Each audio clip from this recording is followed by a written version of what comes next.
नमस्कार, स्वागत आहे तुमचं माझ्या एका नवीन व्हिडिओमध्ये. काय मग महिला मंडळ, फराळाची लगबग सुरू झाली का नाही? दिवाळी अगदी 3 ते 4 दिवसांवर येऊन ठेपली आहे. तर माझी तर लगबग सुरू झाली आहे. तुमची झाली का नाही हे मला कमेंट करून नक्की सांगा. तर आज मी गोड शंकरपाळी बनवणार आहे. परफेक्ट प्रमाण, व्यवस्थित, अजिबात शंकरपाळी तेलामध्ये विरघळणार नाही, हे सुद्धा मी टिप सांगणार आहे. त्यासाठी व्हिडिओ शेवटपर्यंत नक्की बघा आणि माझ्या चॅनलला सबस्क्राईब नसेल केलं तर सबस्क्राईब करा आणि बेल आयकॉनला क्लिक करा. तर इथे सर्व प्रमाण एकदम व्यवस्थित घेतलेलं आहे आणि मी जे शंकरपाळी बनवत आहे ती 1 किलो मैद्याची बनवत आहे आणि त्यासाठी तेल किती प्रमाणात गरम पाहिजे हे सगळं मी टिप सांगणार आहे. तर व्हिडिओ शेवटपर्यंत नक्की बघा. चला तर मग रेसिपीला सुरुवात करूया. सर्वात आधी मी इथे मोहन तयार करून घेणार आहे. त्यासाठी तूप वितळून घ्यायचं आहे. घट्ट तूप नाही घ्यायचं, प्रमाण कमी जास्त होऊ शकतं. 1 कप तूप आणि 1 कप दूध आणि 1 कप साखर, हे प्रमाण एकदम परफेक्ट आहे. आता साखर आणि दूध आधी उकळून घ्यायचं. साखर विरघळून घ्यायची आणि एक उकळी काढून घ्यायची.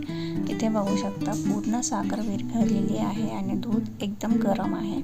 आता त्यामध्ये मी वितळून घेतलेलं तूप ॲड करणार आहे आणि परत थोडंसं गरम करून घेणार आहे. तुम्ही डालडा किंवा तूप जे काय वापरत असाल ते वितळून घ्या, जेणेकरून दूध फाटणार नाही.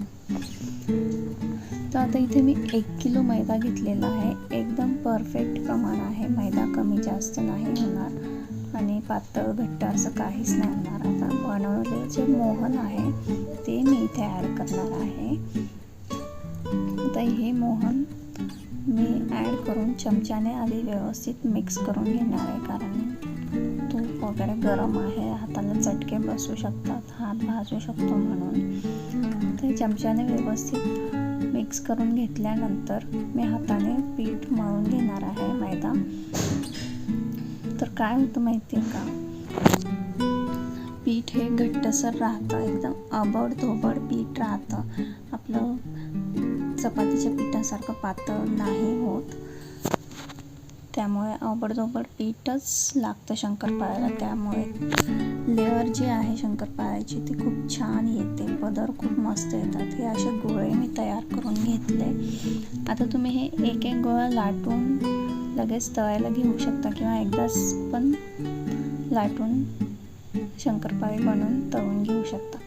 आता इथे एक टीप आहे.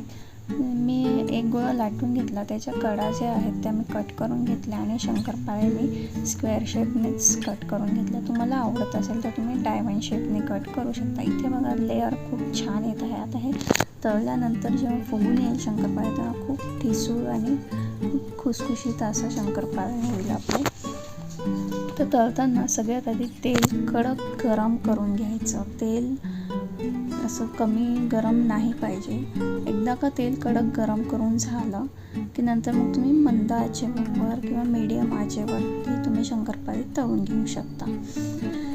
तर तेल गरम नसेल तरी आपली शंकरपाळी वितळू शकते, कारण जे आपली लेअर तयार झालेली असते त्यामध्ये वाफ जाऊन ती वितळू शकते आणि नरम पण होऊ शकते, खुसखुशीत नाही होणार. आता इथे तेल मी कडक करून घेतलं, त्यामध्ये थोडे थोडे शंकरपाळे मी आधी टाकून बघितले. शंकरपाळे विरघळले नाही, मग त्यानंतर मी एक बॅच अशी पूर्ण टाकून घेतले. तर अशा पद्धतीने मी पूर्ण गोल्डन ब्राऊन कलर येईपर्यंत शंकरपाळी तळून घेतली.